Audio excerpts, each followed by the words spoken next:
আমরা জানতামই না দক্ষিণেশ্বর কালী মন্দিরের একেবারে হুবহু প্রতিরূপ কলকাতার এত কাছেই লুকিয়ে আছে।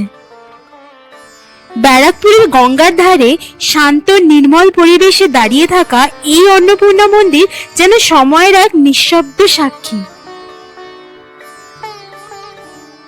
রানী রাসমণির কন্যার উদ্যোগে নির্মিত এই অপূর্ব নবরত্ন মন্দির শুধু স্থাপত্যের সৌন্দর্য নয়, বরং পবিত্রতার আবহেও ভরপুর। কথিত আছে এখানে পদার্পণ করেছিলেন শ্রী রামকৃষ্ণ পরমহংস নিজেও, যা এই স্থানটাকে আরো বিশেষ করে তোলে। এই ভিডিওতে এই মন্দির নিয়ে সমস্ত গুরুত্বপূর্ণ তথ্য আপনাদের সঙ্গে শেয়ার করব, যেরকম কিভাবে পৌঁছাবেন, মন্দিরের সময়সূচি, ভোগের ডিটেলস এবং আরো অনেক কিছু। তাই রিকোয়েস্ট করলাম ভিডিওটা স্কিপ না করে পুরোটা একবার দেখার জন্য।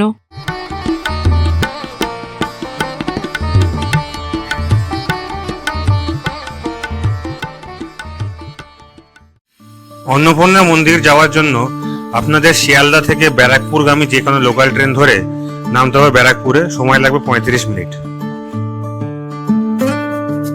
ব্যারাকপুরে নেমে আপনাদের টোটো বা অটো রিজার্ভ করতে হবে, ওই 150 টাকা মতো নেবে। এছাড়া আপনারা শেয়ারেও যেতে পারেন, শেয়ারে 25 টাকা করে নেবে। সেটা আপনাদের পুরো মন্দির অবধি যাবে না, মন্দিরের কিছুটা আগে মেন রোডে নামিয়ে দেবে, সেখান থেকে আপনাদের 5-6 মিনিট হেঁটে যেতে হবে। স্টেশন থেকে অন্নপূর্ণা মন্দিরের ডিস্টেন্স 3 কিলোমিটারের কাছাকাছি, সময় লাগবে 8-9 মিনিট। আর এইটুকু ডিস্টেন্সে 150 টাকাটা খুব বেশি লাগলো, তবে এটাই ফিক্সড রেট। আপনারা কমাতে চাইলেও হয়তো কমাবেন না ওরা। আমরা চেষ্টা করেছিলাম বার্গেনিং করার, তো ওনারা বললেন না, এটাই ফিক্সড রেট। ফাইনালি আমরা মন্দির পৌঁছে গেছি আর এবার ভেতরে ঢুকবো। তো গেটের জাস্ট ডান দিকে আপনারা দেখতে পারবেন যে পুজোর সামগ্রী বিক্রি হয়। আপনারা চাইলে ওখান থেকে পুজোর ডালি কিনে ভেতরে গিয়ে পুজো দিতে পারেন। গেট দিয়ে ঢুকে বাঁদিকে পড়বে পেয়ার নিউজ টয়লেট, বেশ পরিষ্কার পরিচ্ছন্ন। আর ডান দিকে পড়বে জুতো রাখার কাউন্টার, তো ওখানে গেলে আপনারা জুতো রাখতে পারবেন। আমরাও এখানে জুতো জমা দিয়ে দিলাম আর আমাদের 5 টাকা করে পড়লো পার পেয়ার।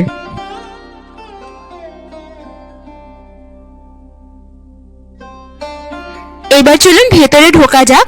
মন্দির কখন খোলে, কখন বন্ধ হয়, তাছাড়া ভোগ কি করে পাবেন, আর বাকি অনেক ইম্পর্টেন্ট ডিটেলস এই ভিডিওতে আমরা দিয়ে দেবো। তাই রিকোয়েস্ট করছি ভিডিওটা পুরোটা দেখবেন। ব্যারাকপুরের মা অন্নপূর্ণা মন্দিরটি, যা নির্মাণ করেছিলেন জগদম্বা দেবী এবং ওনার স্বামী মথুরামোহন বিশ্বাস, কলকাতার বিখ্যাত দক্ষিণেশ্বর কালী মন্দিরের প্রায় হুবহু প্রতিরূপ বলে মনে করা হয়। শোনা যায় এই মন্দিরটি নির্মাণে প্রায় 3 লাখ টাকা ব্যয় হয়েছিল। উত্তর 24 পরগনার টিটাগড় এলাকায় হুগলি নদীর তীরে অবস্থিত রানী রাসমণি ঘাটের পাশেই এই মন্দিরটি কিন্তু দাঁড়িয়ে আছে।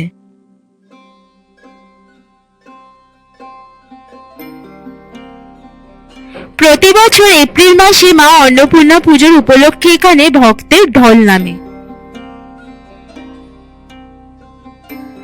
প্রচলিত বিশ্বাস অনুযায়ী মন্দিরটির উদ্বোধন হয়েছিল 12 এপ্রিল 1875 সালে এবং সেই সময় উপস্থিত ছিলেন শ্রী রামকৃষ্ণ পরমহংস। এই মন্দিরের গঠনশৈলী দক্ষিণেশ্বর মন্দিরের সঙ্গে এতটাই মিল যে এক নজরে দুটিকে আলাদা করা সত্যি কঠিন। পার্থক্য শুধু দুই মন্দিরের পূজিত দেবতা ভিন্ন।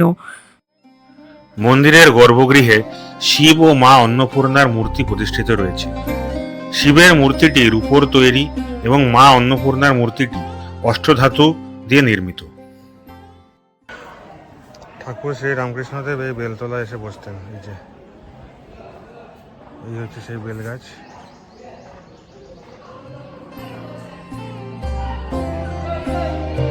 মন্দিরে প্রবেশের প্রধান ফটক পূর্ব দিক।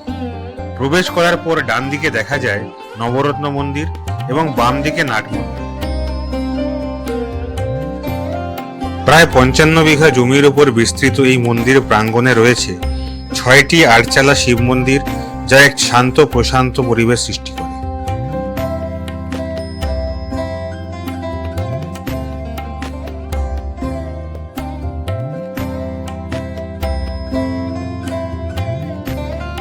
এই 6টি শিব মন্দির যথাক্রমে কল্যাণেশ্বর, কাম্বেশ্বর, কিন্নরেশ্বর, কেদারেশ্বর, কৈলাসেশ্বর এবং কপিলেশ্বরের উদ্দেশ্যে নিবেদিত।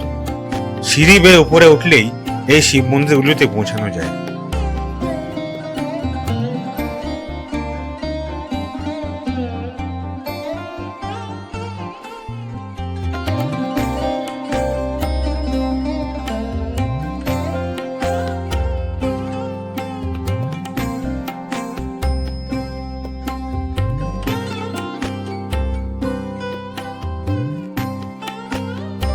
শোনা যায় শ্রী রামকৃষ্ণ পরমহংস শুধু উদ্বোধনের দিনেই নয়, মন্দির নির্মাণের জন্য জমি নির্বাচন করার সময় উপস্থিত ছিলেন।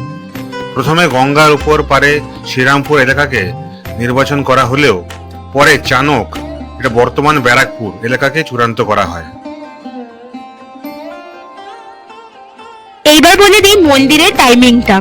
মন্দিরটা রোজ দিন খোলা থাকে সকাল 5টা থেকে 1:30টা অবধি, আবার বিকেল 4টে থেকে সন্ধ্যা 8টা অবধি। আপনারা এখানে চাইলে পায়রাদেরকে খেতে দিতে পারেন বাইরে থেকে মুড়ি কিনে এনে। আপনারা যদি মন্দিরে এসে ভোগ খেতে চান চেষ্টা করবেন সকাল 10টার আগে ভোগের কুপন কেটে নিতে। ভোগের কুপনের আপনাদের 130 টাকা করে পড়বে। ভোগের টাইমিং হলো 1:30টা থেকে 2:30টা। এই মন্দিরে নিজস্ব পার্কিংও আছে, তো আপনারা গাড়ি নিয়ে আসলে অসুবিধা হবে না। 4 হুইলারের রেট হচ্ছে 40 টাকা পার আওয়ার, আর 2 হুইলার হলে 20 টাকা পার আওয়ার। ভিডিওটা আমরা আজকে তাহলে এখানেই শেষ করলাম। আপনাদের যদি ভিডিওটা ভালো লেগে থাকে, ইনফরমেটিভ লাগে, তাহলে প্লিজ লাইক করবেন আর চ্যানেলটা সাবস্ক্রাইব করে আমাদের পাশে থাকবেন।